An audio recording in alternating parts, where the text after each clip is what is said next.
బంధువులరా, ఆత్మస్వరూపులరా, ప్రేమస్వరూపులరా, అందరికీ నమస్కారం. మొదట అందరికీ తెలియజేసేది అంటే, మన పిల్లవాడు ఏదో నన్ను అన్నాడని చెప్పి చాలా బాధపడిపోతున్నారు అని చెప్పి కొంతమంది వాట్సాప్లు పెట్టడం, మెసేజ్లు పెట్టడం అవేం లేదు. సరే, ఒకవేళ ఏదైనా కొంత ఉన్నా దాన్ని మనం అధిగమించడానికే ఈ ఆధ్యాత్మిక మార్గంలో ఉన్నాం. ఈ ఆధ్యాత్మిక మార్గం ఒక సాధన మార్గం. పొద్దున ఒక వ్యక్తి మాట్లాడితే ఏమన్నాడంటే, వాళ్ళు చేస్తున్న వీడియోలు చూసి నాకు కూడా కోపం వస్తుందయ్యా, కానీ కోపాన్ని వ్యక్తపరచకుండా దిగమింగుకుంటూ మంచిగా సభ్యతగా మాట్లాడే ప్రయత్నం చేస్తున్నాను అని చెప్పాను. ఆయన ఏమన్నాడంటే, అలా ఎలా సార్, మీ మనసులో ఏమనిపిస్తే అది చెప్పాలి కదా అంటే, ఇంకా దానికి సాధన ఎందుకు?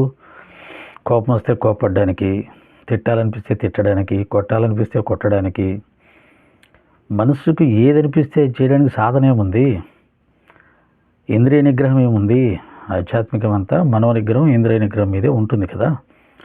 కాబట్టి మానవ సహజంగా వచ్చే వాటిని మనం కంట్రోల్ చేసుకోవడం ఒక సాధన చేయాలి. అలా చేయగా మనసు మన అదుపులోకి వస్తుంది. ఎన్నో సంవత్సరాలు ఆ విధంగా సాధన చేస్తే వచ్చేదే స్థితప్రజ్ఞత. మానవులందు సుఖ దుఃఖాల యందు, లాభ నష్టాల యందు, శీతోష్ణ స్థితుల యందు, శత్రుమిత్రుల యందు సమదృష్టి కలిగి ఉండటమే స్థితప్రజ్ఞత. అదే యోగి లక్షణం. దాన్ని మనం సాధించాలి. దానికి ఇవన్నీ ట్రైనింగ్ క్లాసులు. బాబా గారు ఇలా ఎప్పుడూ అందరి చేత ఆహా ఊహో అని పొగిడించుకుంటూ ఉండడమే కాదు కదా.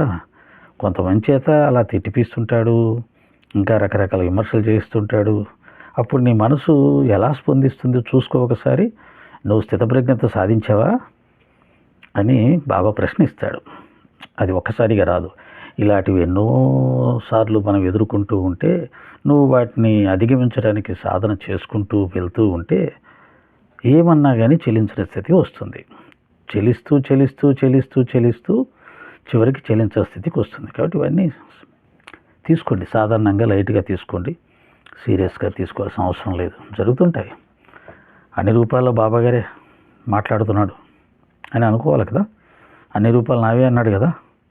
కాబట్టి అన్ని రూపాల్లో ఆయనే ఉన్నాడు. వారి ద్వారా రకరకాలుగా మనకు ట్రైనింగ్లు ఇస్తున్నాడు.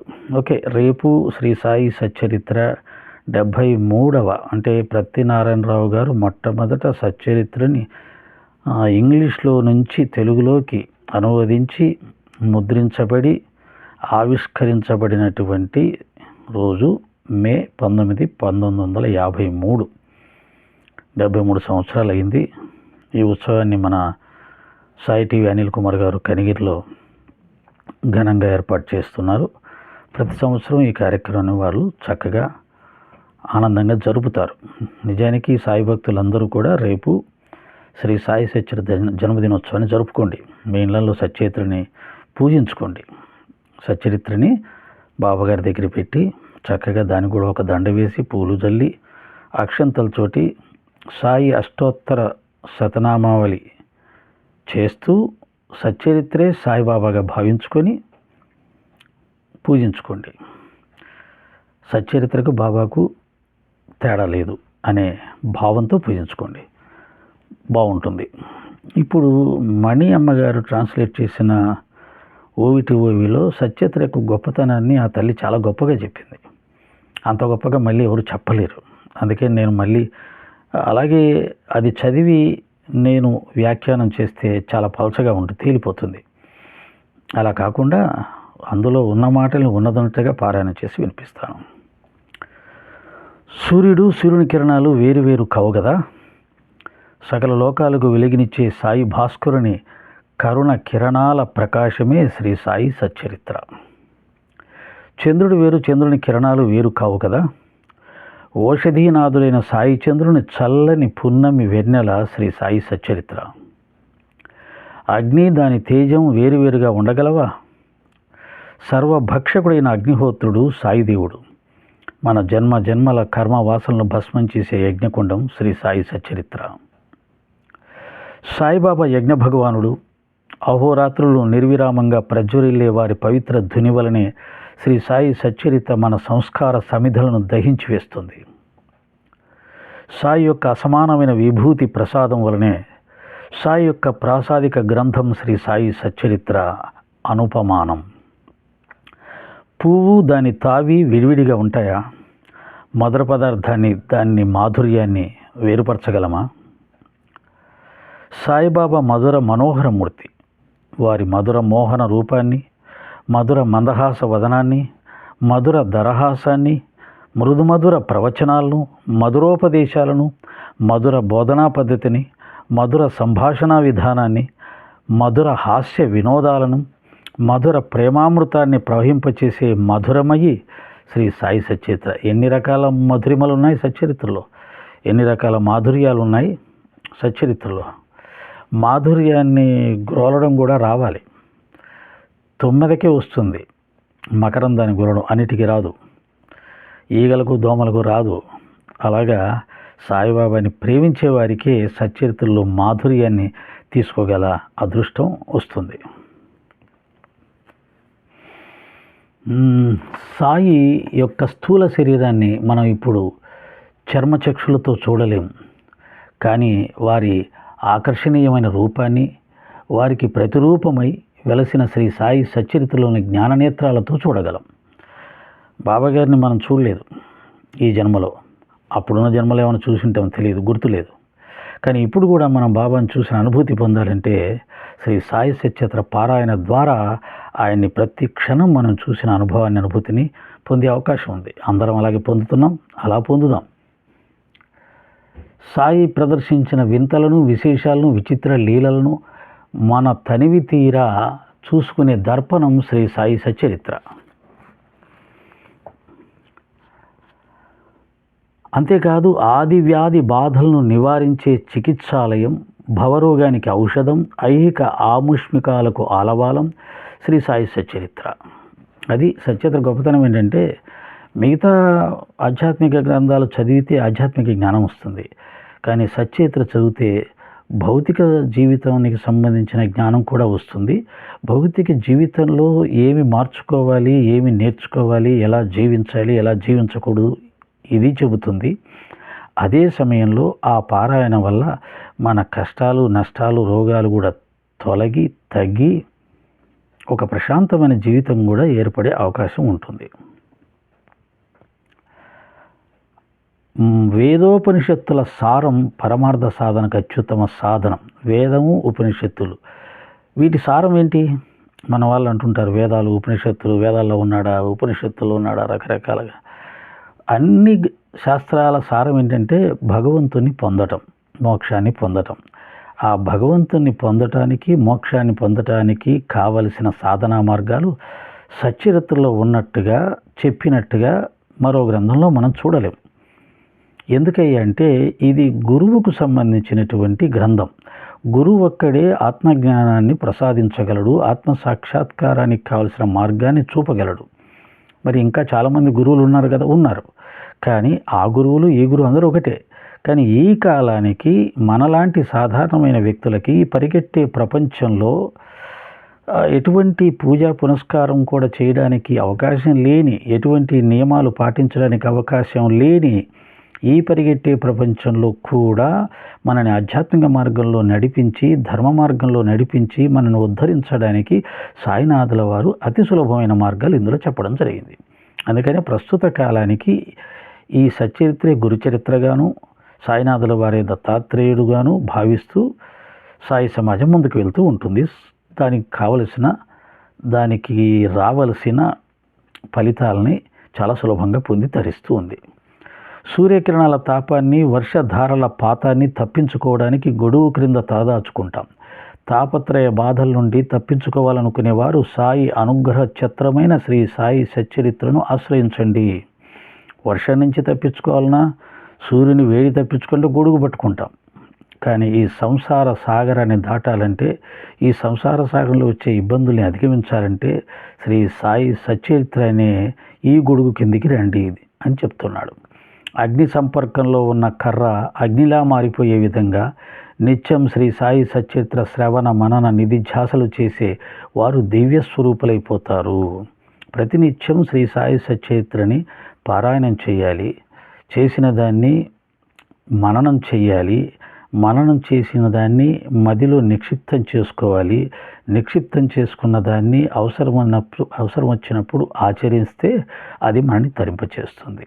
ఈ 4 స్టెప్పులు ఉంటాయి. ఈ 4 స్టెప్పులు లేకుండా కేవలం పారాయణ స్టెప్ దగ్గర ఉంటే లాభం లేదు. జగమంతా వారికి సాయిమయమైపోతుంది. శ్రీ సాయినాథుని అద్భుత మహిమలను సాంగోపాంగంగా వర్ణించటం సహస్ర శిరస్సులు సహస్ర జివ్వలు గల ఆదిశేషును కూడా సాధ్యం. అలాగే శ్రీ సాయి సచ్చరిత్ర మహిమను వివరించటం చతుర్ముఖ బ్రహ్మతరం కూడా కాదు. మరాఠీలో రాసిన ఈ ప్రాసాదిక పవిత్ర గ్రంథాన్ని యథాతథంగా ఆంధ్ర భాషలోకి నాచే అనువదింపచేసిన అనుగ్రహమూర్తి అయిన సాయి సద్గురువుకు ఈ సాయి సచ్చరిత్రను అత్యంత భక్తి ప్రపత్తులతో అంకితం చేస్తున్నాను. ఇందులో ఆదిశేషుడు, చతుర్ముఖ బ్రహ్మ వీళ్ళందరి పేర్లు ఎత్తడం జరిగింది. ఇది వాళ్ళని అవమానించడం కాదు సుమా. సాయిబాబా గారిని సనాతన ధర్మానికి సంబంధించినటువంటి దత్తాత్రేయ పరంపరలో, వారి అవతార పరంపరలో వచ్చిన వారిగా, దత్తాత్రేయ యొక్క అంశగా లేదా దత్తాత్రేయ స్వరూపంగా ఎప్పుడైతే మనం భావిస్తామో అప్పుడు ఇవన్నీ సమంజసమవుతాయి. కాబట్టి చూసే దృష్టి మారనంత వరకు ఇవన్నీ వేరుగానే కనిపిస్తూ ఉంటాయి. ఈ గ్రంథంలో ఏవైనా లోపాలు లోటులు ఉంటే చదువర్లు సహృదయంతో సవరించుకోవాలని ప్రార్థన. ఈ గ్రంథ సవరణలో అత్యధికంగా శ్రమించి సహకరించిన శ్రీమతి విమలా శర్మ గారికి, శ్రీ నరసింహారావు గారికి, చిరంజీవి అశోక్ కుమార్ మరియు సురేష్లకు కృతజ్ఞతాపూర్వకంగా ధన్యవాదాలు సమర్పిస్తున్నాను.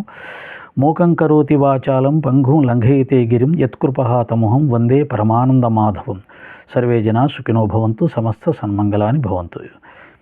మణి అమ్మ ఈ తల్లి వివాహం చేసుకోకుండా బ్రహ్మచారిగా ఉంటూ దాదాపు 8 సంవత్సరాలు మహారాష్ట్ర దేశంలో సంచరిస్తూ మరాఠీ భాషను నేర్చుకొని హేమాడ్ పంత్ గారు మరాఠీలో రాసిన గ్రంథాన్ని యథాతథంగా తెలుగులో అనువదించింది. దాన్నే శ్రీ సాయి సచ్చరిత్ర ఓవి టు ఓవి గ్రంథం అంటారు. ఇది ఒకటి. అలాగే ఓవి టు ఓవి గ్రంథాలు అచలానంద సరస్వతి గారు రాసిన ఒకటి ఉంటుంది, విమలా శర్మ గారు రాసిన ఒకటి ఉంటుంది. ఇలా 3 గ్రంథాలు మనకు పూర్ణమైనటువంటి యథాతథ గ్రంథాలుగా మనకు కనిపిస్తూ ఉంటాయి. ఆ తర్వాత ఈ మరాఠీలో రాయబడిన గ్రంథాన్ని గుణాజీ గారు అని చెప్పి వారు ఇంగ్లీష్లోకి మొదట సంక్షిప్తం చేశారు. 810 పేజీల దాకా ఉన్న గ్రంథంలో ఎక్కువగా ఉన్నటువంటి తత్వజ్ఞానాన్ని కొద్దిగా తగ్గించి ముఖ్యమైన భావ లీలను కథలు మాత్రమే రాశారు. అది 380 పేజీలో 90 పేజీలో అలా ఇంగ్లీష్లో వచ్చింది. ఆ ఇంగ్లీష్లో వచ్చిందని మళ్ళీ తెలుగులోకి ప్రత్యనారాయణరావు గారు అనువదించారు. వారు పూర్తిగా సంసారాన్ని త్యజించి బుద్ధ భగవానులాగా సత్యాన్వేషణ చేసుకుంటూ దేశ సంచారం చేస్తూ షిరిడీకి వెళ్ళారు. అక్కడ బాబాగారి అనుగ్రహం వల్ల, అలాగే శివనేశ్వర స్వామి వారి సాంగత్యంలో సచ్చరిత్రని కరెక్ట్గా 51 రోజుల్లో 53 అధ్యాయాలు కూడా రచించడం, అలాగే దాన్ని ముద్రించడానికి కావాల్సిన శక్తి ఆయన దగ్గర లేదు. బాబాగారు స్వప్న దర్శనం ఇచ్చి హైదరాబాద్లో ఉన్న చీఫ్ ఇంజనీర్ ఒకరు ఉన్నారు, వారిని కలుసుకో, అతను ఈ గ్రంథాన్ని ముద్రిస్తాడు, దానికి కావాల్సిన ఆర్థిక సాయం చేస్తాడు అని స్వప్నంలో చెబితే వారు హైదరాబాద్కి రావడం, అక్కడ చీఫ్ ఇంజనీర్ గారిని కలవడం, వారు నిజంగానే గ్రంథ ముద్రణకు ఆర్థిక సహాయం చేయడం, ఆ విధంగా ముద్రించబడినటువంటి సాయి సచ్చరిత్ర గ్రంథాన్ని 1953లో బాబాగారి సమాధి మందిరంలో మొట్టమొదటి ప్రతిని బాబాగారి సమక్షంలో దాన్ని ఏమంటారు, ప్రారంభోత్సవం అంటారా, గ్రంథావిష్కరణ చేసి మొట్టమొదటి గ్రంథాన్ని లీలమ్మ అనే హైదరాబాదు వాస్తవ్యురాలైన భక్తురాలి చేతికి ఇవ్వడం జరిగింది. ఆ టయానికి ఆ భక్తురాలు అక్కడ ఉంది. ఆయన ఆ భక్తురాల చేతిలో పెట్టాడు. ఆ తల్లి ఆ గ్రంథాన్ని కొన్ని 100 సార్లు పారాయణం చేసి సాయి లీలమ్మగా, ఒక మాతాశ్రీగా ఎంతో గొప్ప ఆధ్యాత్మిక ఆ స్థాయికి చేరుకొని ఎంతోమందికి ఆదర్శవంతమైన సాయి భక్తురాలుగా మనకు కనిపిస్తుంది హైదరాబాద్లో. ఈ విధంగా సాయి సచ్చరిత్ర పత్తినారాయణరావు ట్రాన్స్లేషన్ గ్రంథాన్ని తెలుగులో మొట్టమొదట ఆవిష్కరించబడిన సందర్భం మే 19. నాకు తెలిసి బాబాగారి సచ్చరిత్ర గ్రంథాన్ని అనేక భాషల్లో అనువదించారు. తమిళం, కన్నడ, తర్వాత మరాఠీ, హిందీ, ఇంగ్లీష్, తెలుగు, గుజరాతీ, ఇలా అనేక భాషల్లో ఉన్నాయి. కానీ అన్ని భాషల్లో ఉన్న గ్రంథాల కంటే కూడా ప్రత్యనారాయణరావు గారి చేత ట్రాన్స్లేట్ చేయబడిన తెలుగు ప్రతి అమ్ముడైనంతగా దాదాపు నా లెక్కలో 50 లక్షల గ్రంథాలు భక్తుల చేతిలోకి వెళ్ళాయి. ఆ గ్రంథం ప్రతి నిత్యపారాయణ గ్రంథంగా ఆ గ్రంథం పారాయణం చేసినట్టుగా మరి ఏ గ్రంథాన్ని నిత్యపారాయణం చెయ్యరు. నిత్యపారాయణ గ్రంథంగా సాయి భక్తులకు సుపరిచితమైన గ్రంథం ప్రత్తినారాయణరావు గారు ట్రాన్స్లేట్ చేసినటువంటి గ్రంథం. అటువంటి దానికి అంతటి శక్తి ఎలా వచ్చిందంటే కూడా ఊరికే రాలేదు. ఆ మహానుభావుడు భారతదేశంలో ఉన్న అన్ని పుణ్యక్షేత్రాలను దర్శిస్తూ ప్రతి పుణ్యక్షేత్రంలో కూడా ఆ చరిత్రను పూర్తిగా పారాయణం చేశారు. నాకు తెలిసి 100కు పైగా పుణ్యక్షేత్రాల్లో 100కు పైగా పారాయణాలు చేశారు. ఆ విధంగా దానికి అనంతమైనటువంటి పారాయణ శక్తిని తాను స్వయంగా చేసి ఆ శక్తిని దానికి ప్రసాదించడం వల్ల బాబాగారు కూడా ఆ గ్రంథాన్ని అంతగా ఆశీర్వదించడం వల్ల ప్రత్తినారాయణరావు గారి గ్రంథము తెలుగు ప్రతి అనేది ప్రపంచంలో ఎక్కువగా అమ్ముడైపోయిన అనేక ఆధ్యాత్మిక గ్రంథాల్లో అది కూడా ఒకటి అని నేను భావిస్తాను. ఈ విధంగా మనం ప్రతిరోజు సచరిత్ర పారాయణం ఒక అధ్యాయమైన పారాయణం చేసుకుంటూ ముందుకు వెళ్ళడం ద్వారా ఆధ్యాత్మికంగా మనం బాబాతో ఎప్పుడూ అనుసంధానమై ఉండే అవకాశం ఉంటుంది. ఆ విధంగా భక్తులుగానే చక్కగా ముందుకు వెళ్ళే ప్రయత్నం చేద్దాం. ఓం శ్రీ సాయిరామ్. మరొకసారి సచరిత్ర జన్మదిన శుభాకాంక్షలు.